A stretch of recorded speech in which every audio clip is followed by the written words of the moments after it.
Mulai dengan rapat kerja sama pemerintah, Pak Mendagri langsung yang menghadiri, sama Pak Menkumham, forum terpenuhi tadi balik, sepakat tadi pemerintah dan DPR melalui balik membentuk panja. Tadi skor sebentar, kita langsung rapat panja dengan anggota panja sebanyak 40 orang, yang hadir sekitar 25 orang tadi. Setelah itu kita memasuki substansi masalah. Banyak dari pasal yang kita bahas, diantaranya itu masalah panwascam, petugas di TPS, kemudian kapan jadwal pelantikan, keserentakan itu apa maksudnya, dan lain-lain. Nah, terakhir tadi memang kita merespon di pasal 40 tentang syarat pencalonan. Syarat pencalonan tadi juga mufakat tadi, tidak ada perdebatan. Dari syarat itu yang mempunyai kursi di DPR, DPRD, kabupaten kota maupun provinsi, syaratnya kalau dihitung dengan jumlah kursi tetap 20% bisa mencalonkan. Bagi partai yang non-seat atau tidak punya kursi, boleh juga mencalonkan. Dengan persyaratan sesuai dengan jumlah penduduk seperti yang dicantumkan oleh Mahkamah Konstitusi. Jadi kalau penduduknya sekitar 250.000, ya berarti dia berapa persen. Kalau 2 juta berapa persen. Tadi ada detailnya. Artinya kalau dulu non-seat itu hanya mendukung, tidak bisa mencalonkan. Ini ada lompatan besar. Kita merespon dari Mahkamah Konstitusi. Boleh mencalonkan kalau memenuhi syarat persentase yang sudah diputuskan. Jadi kalau misalkan partai-partai non-seat berkumpul dengan suara sah, mencalonkan satu pasangan calon boleh. Nah, dulu tidak boleh. Jadi ini lompatan yang besar untuk demokrasi kita.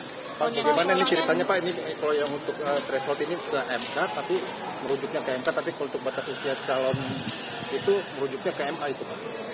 Ya itu kesepakatan politik. Jadi kita dua lembaga negara, lembaga hukum ini, MA dan Mahkamah Konstitusi sama-sama terhormatnya. Dengan ada dua putusan itu ya tentu pemerintah dan DPR yang diberi mandat oleh Undang-Undang Dasar sebagai pembuat undang-undang tentu harus memilih di antara dua putusan yang diputuskan oleh dua lembaga hukum itu. Pembahasan ini Pak dari mana Pak? Soal acuan pembahasan RUU ini dari mana? Soalnya Prolegnas 2024 itu nggak ada. Oh ini ada, ini seharusnya RUU Pilkada ini kan direvisi tahun 2023 sebelum pemilihan umum sudah. Dan balik sudah rapat waktu itu bersama pemerintah. DIM-nya sudah ada. Ini inisiatif DPR. Tapi waktu itu tertunda, tidak jadi dibahas. Akhirnya pemilu itu dan Pilpres merujuk kepada undang-undang yang belum sempat direvisi. Nah, ketika ada putusan Mahkamah Konstitusi, ya ini celah untuk merevisi undang-undang Pilkada. Ini udah lama. Tahun 2003. DIM-nya sudah lengkap tadi. Bang Henry, ini kan sebenarnya putusan MK itu kan adalah final dan mengikat. Ya. Nah, kalau misalnya ini undang-undang pun tiba-tiba direvisi, berarti akan menjadi acuan payung hukum dalam pilkada ini. Apakah putusan MK? Gimana? Payung hukumnya akan menjadi tetap putusan MK atau melalui undang-undang pilkada yang sudah direvisi ini? Karena kan sebenarnya selama ini MK ini kan final dan mengikat gitu ya, Pak? Enggak, kita mengacu kepada putusan MK dan MK kan membuat persentase.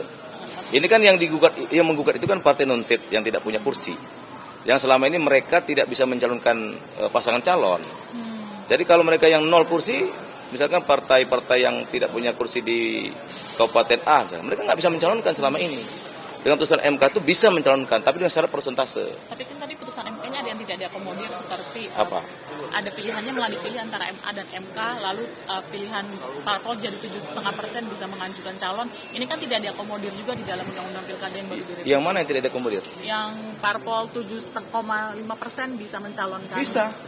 Itu partai non-seat boleh mencalonkan. Tapi kan yang punya kursi kemarin juga ditulis. Yang punya kursi itu tetap dia mengacu ke 20%. Jadi nggak bisa di-mix, kacau nanti kalau ini sebagian pakai kursi, sebagian pakai suara, itu nggak bisa. Nanti ke KPU-nya gimana? Ya kan? Jadi pasangan calon misalkan, satu pakai satu kursi, sisanya ditambah dengan suara sah, itu nggak susah nanti. Ya kan? Mengesahkan pasangan calon susah. Ini sudah benar sekali. Dia mengatur sedemikian rupa supaya tidak debatable. Jadi pasangan calon itu benar-benar clear siapa yang mengusung. Persentase sudah dicantumkan. Jadi nggak ada yang kita lawan dari putusan Mahkamah Konstitusi, nggak ada. Lalu bagaimana yang soal umur, Mas? Soal umur kan akhirnya mengarah pada putusan MA gitu. Ya. Bagaimana respon Mas bahwa itu dibilang juga mungkin kepentingan politik atau Iya tadi, karena ada dua putusan dari Mahkamah Agung dan Mahkamah Konstitusi, dua-duanya punya alasan argumentasi, pembuat undang-undang juga punya alasan, ya kan? Ketika pemerintah dan DPR yang sekali lagi dimandatkan oleh Undang-Undang Dasar 45 untuk membuat undang-undang, ya sah itu. Nah, jadi kan di antara dua pilihan itu mana yang diambil oleh pembuat undang-undang? Ketika pemerintah dan DPR bersepakat, ya itulah undang-undang. Dan itulah rujukannya nanti. Kalau soal syarat usia tadi, Bang Yandri, memang kan pada akhirnya merujuk pada putusan MA ya. Tapi kalau di balik alasannya sendiri, mengapa DPR memilih merujuk pada putusan MA bukan putusan MK terkait dengan batas usia kepala daerah itu? Ya tadi perdebatannya nggak terlalu banyak sih. Itu kan pilihan-pilihan saja, ya kan? Kalau MK kan ketika ditetapkan sebagai pasangan calon.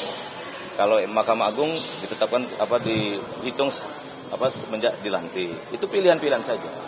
Itu nggak terlalu substansi sebenarnya.